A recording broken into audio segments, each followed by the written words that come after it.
You're listening to Zoom the TBT with Charge and Hayner. Hey guys, it's Zoom the TBT, and this is one of my favorite shows here. We got Nxt Era Elite here with GM Rob Hollomon. Rob, what's up, man? Anna, how you doing, man? Always a pleasure to, be on my favorite podcast during this time of year, man. Your favorite podcast. You not my not, you did say this time of year. I do respect that. Obviously, only this time of year. I can respect that answer. That's For pretty sure. funny. So Rob, you guys had the year off last year because you've GM'd and captained a couple of different teams through this process. You're kind of a TBT long-term staple. You're coming back from a new team, but you were lazy and stuff. You took last year off. You want to explain to our listeners why you were lazy last year and took a year off? Nah, I think I took the year off for a good reason. Me and my wife, we had a son. He's 7 months now.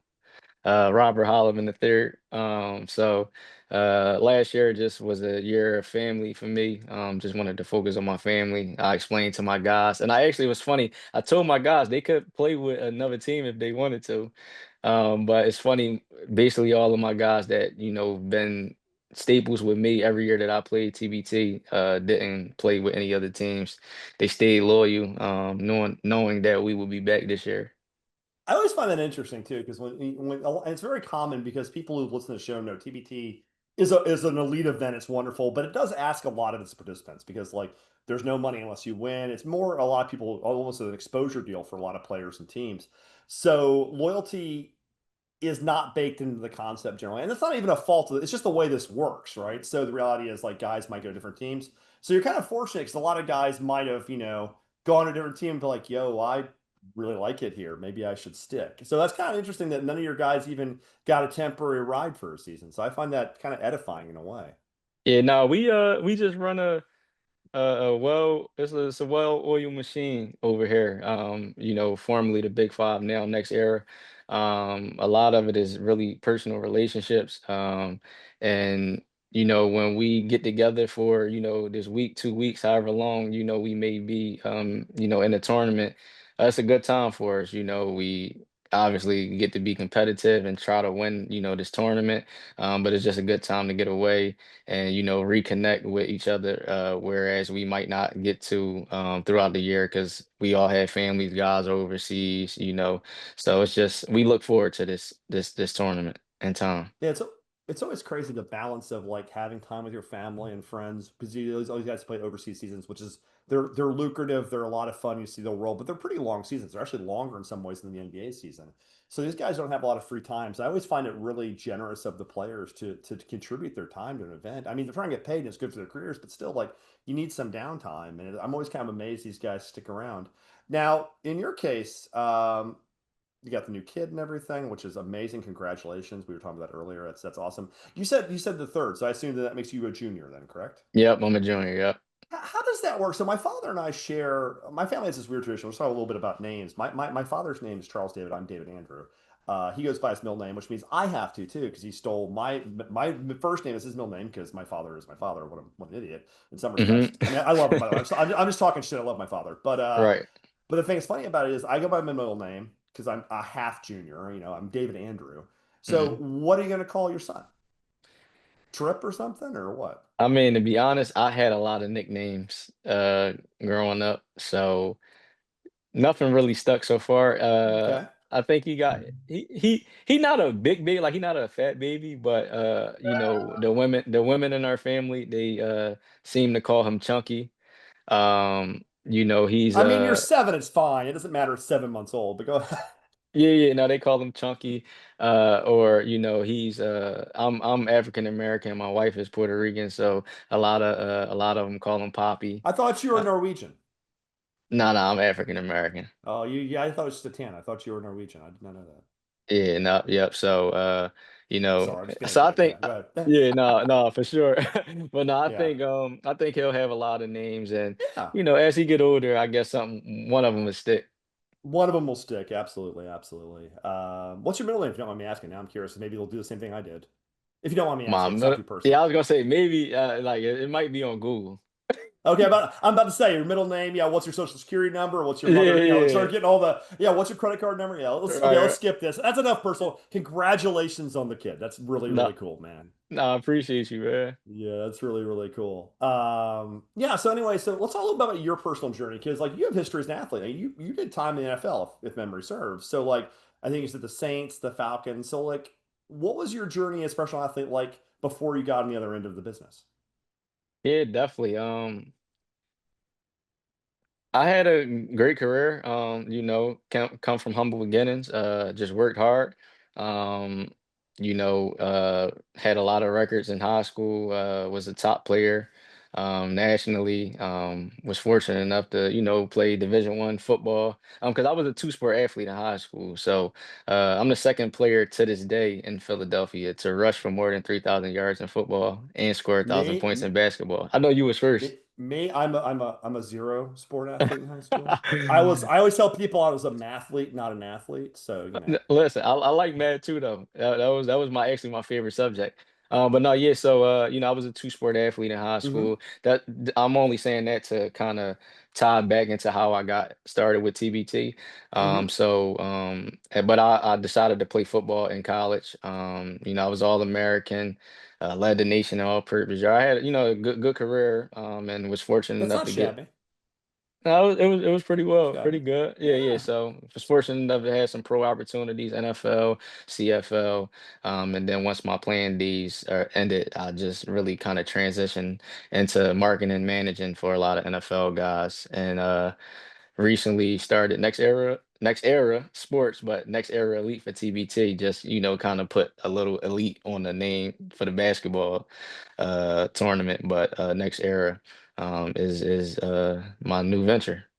Let's talk about this briefly. I don't want to embarrass you or give up all your business plans. But let's briefly talk about that because and people who listen to the show know we have fun, we cut it up. We always love our guests, but they also know that I've got a full-time job myself, and the reality is the level of research I do for these episodes is the 10 minutes we get warm beforehand. I'm like, what are we doing? Where am I? Am I still in New York? I'm just confused most of the time. So Right. I thought the name just was basically a cool name. I didn't know it was your actual venture, which is amazingly awesome. That's what you're doing right now, by the way. So could you elaborate just a little bit about what Next Era is? Like, is it a management company or what's it do? Yeah, so Next Era is a full service agency. We focus more on being the athlete's GM. Landscape of sports changed dramatically with NIL, revenue shares, transfer portals, etc. And me and two of my college teammates founded the business. And we're just guys that obviously experienced it, right? On all facets as athletes, playing at the highest level and then transitioning into becoming business owners. My partners worked corporate jobs. So basically, it was just one of those things where we were able to bring up all of our skill sets, all of our experiences together to really just try to advocate and help the athlete of today, men and women, just kind of navigate this industry. So just to be clear, I want to make sure it sounds like if you do professional tours, it's mainly college athletes at this point. No, Just we do professional as well. It's full service, okay, so okay, yeah, we that's do we awesome. do professional as well. That's really incredible. Yeah, I always find the agency thing interesting because like a lot of people who run any business. Like as an architect, you don't have agents. We don't make enough money, so we're just kind of like, yeah, I draw things and people give money, they hit me, and I go away. It's fine.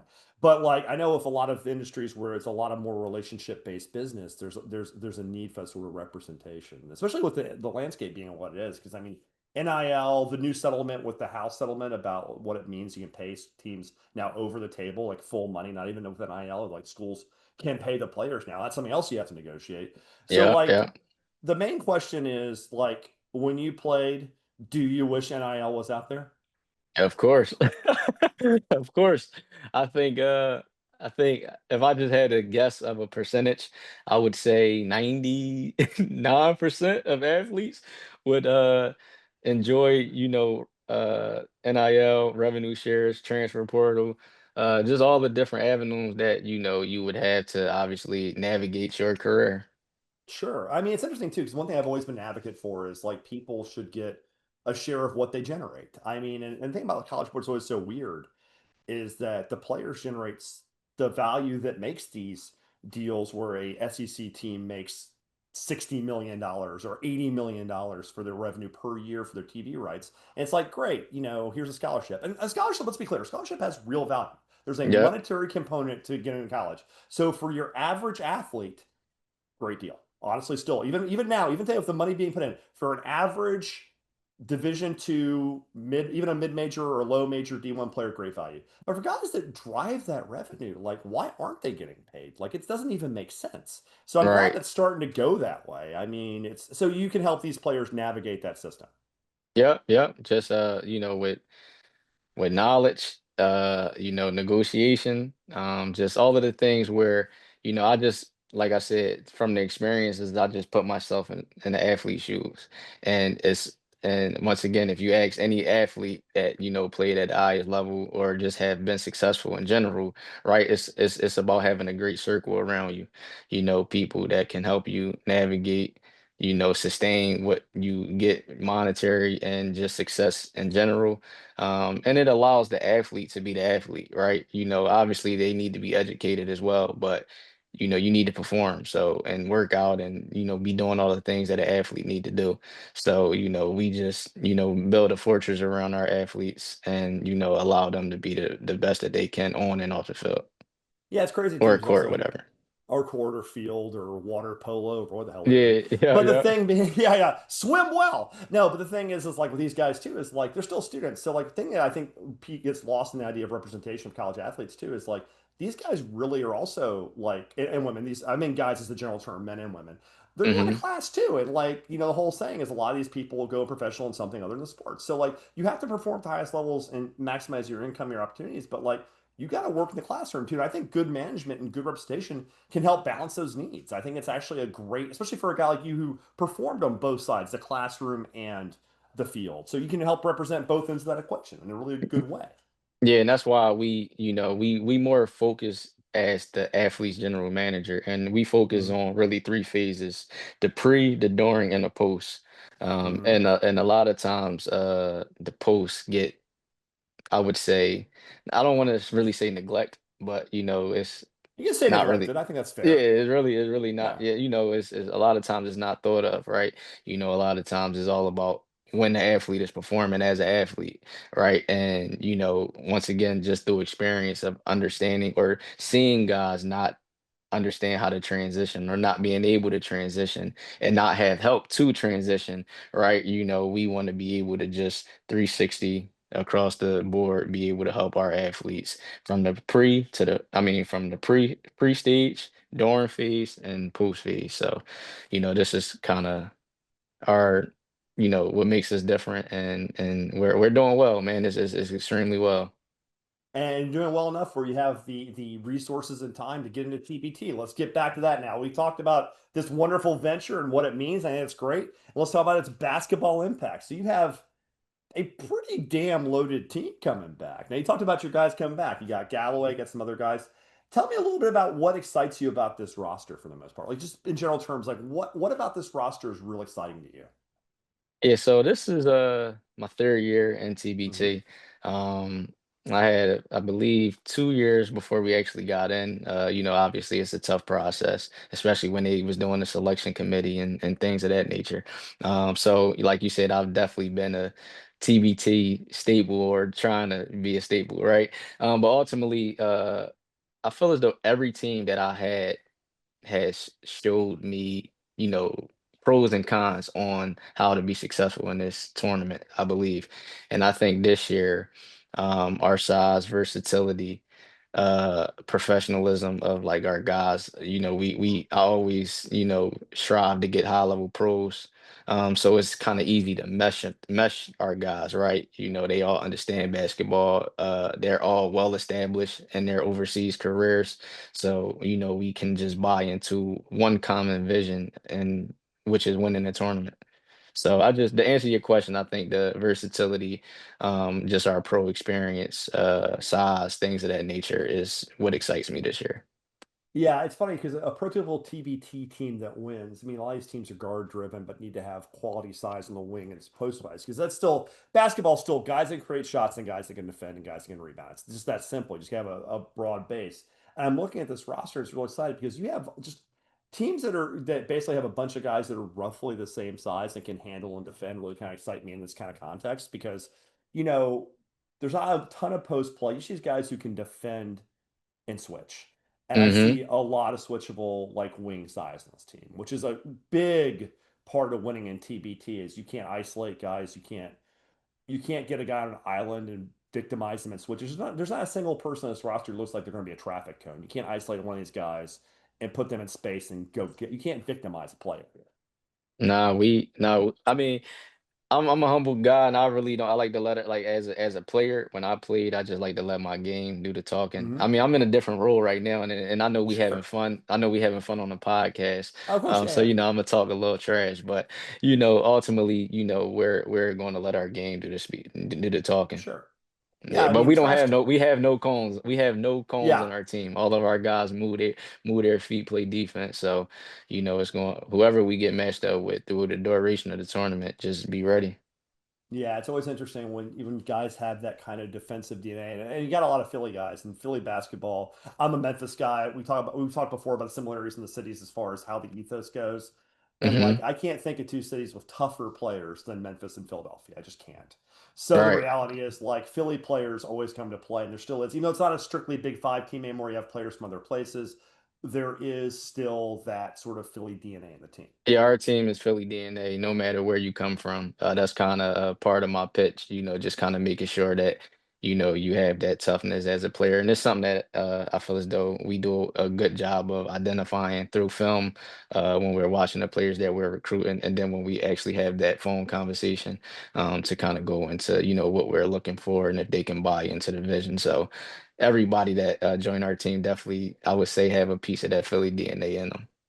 Yeah, and I love Philly. It's funny too because when you moved to New York, which I did 20 years ago now, though, if you're a sports fan too, like you gotta hate Boston, you gotta hate Philly. I got no problem hating Boston. Yeah, I've heard that before. I don't like Boston. I've been there. I don't like the city. I don't like the way the air feels. It just is not my vibe. Like, I just don't like it. Whereas people like, you don't can't like Philly either. I go to Philly. I love Philadelphia. I think Philadelphia's a great city. The food's great. The people are great. In fact, I wish TBT were going back to the finals this year. It's one of my favorite trips. It's a weekend. I take the train down. I hope if they get away from the home court thing, if it doesn't end up working, I hope they go back right to Philly again. I love Philadelphia as a region. I love it as a Hmm. city and I love just the ethos and the mentality of the players there. So as far as a guy who lives in New York and is from Memphis, Philly is one of my favorite cities I haven't lived in before. I think it's great. No, definitely, it's So amazing. It's an amazing city, and I wish we were going back as well. Especially our region having three Philly teams in it. yeah, yeah. So it would have been amazing, to have our region in Philly. And I think all three of the teams that we have representing Philadelphia have high quality players from Philly. So I think we could have sold out whatever venue that we played at. We absolutely need to get you guys, and also I was had on the episode before I had Shell Shock earlier, and they're really trying to get a region next year. And I think if we can get a Philly Maryland shared like train ride regional where they're the two sort of co-regions like you see if a lot of cities are closer together, that would Hmm. be such a boon for TBT to have Philly and sort of Maryland. I mean, that's a train ride. That's a quick ride. Yeah, So you it do is. those It is. regions back to back. You even share costs, but that's getting in the weeds. We'll do that. We'll do that talk next year when we were trying to get you guys a roster. Let's talk about this region a bit. So you guys are going to JMU. You were going to Virginia, but they couldn't hack it. They dropped out. Whatever. That is what it is. So you got the Right. Founding Fathers as the host. Great squad. They haven't won yet. They've been really competitive. They always come to play. They had a very good sideline team on the ropes for a while in West Virginia a few years back, so they're not a joke. You got Happy Valley Hoopers. They made the final eight last year. You got the Red Rose Thunder, who I'm actually going to interview right after this, in fact. They Okay. made the final eight last year. You got Shell Shock. They just got Trimble. They're loaded. Did you guys want to pick a hard region just to be masochists? Like, what's the deal here? What are you trying to do here? Well, funny thing, I feel about our luck of the draw, right? So our first year in TBT at Rucker Park. Talk about the luck of the draw, too. Go into that. Go ahead. Yeah, at Rucker Yeah, Park. yeah. Okay. Well, obviously, I think we were the first and only and last game that got rained out in TBT. I was there. I think you remember that. So the Yeah. people who don't know, well, let me briefly. We'll go back to you. I want to briefly tell that. So I was covering Rutgers. The one time I got to cover TBT where I live. So it's in Rutgers it's in northern Manhattan. It's a historic playground. It's one of the most famous outside courts in the world. And having that there was a great venue, but there's the risk of being outside. And you guys were rained out, so you had to go to the one game that was rained out, you guys had to play in the Gauchos gym, correct? Yeah, we played in the Gaucho With gym. no Yep. fans. With no No, fans. I think it was like a handful because both of our teams had family that traveled. Okay, So okay. I think they wound up allowing, it was a small amount of fans, but it was I was a under a few big tarp. in it. I was under a tarp with the referees getting rained on for a So while. let's elaborate on it a little bit. Not too long, Yeah. right? But we Yeah, go did ahead. Yeah. too, though. Yeah, So yeah. we played the X-Pac. Shout out to the X-Pats. You know, Yeah, so they but had a good squad that year too. Yeah. their bus was there, so they was able to run right off the court and get on their bus. We had to wait, I think, an hour under the tarp as well.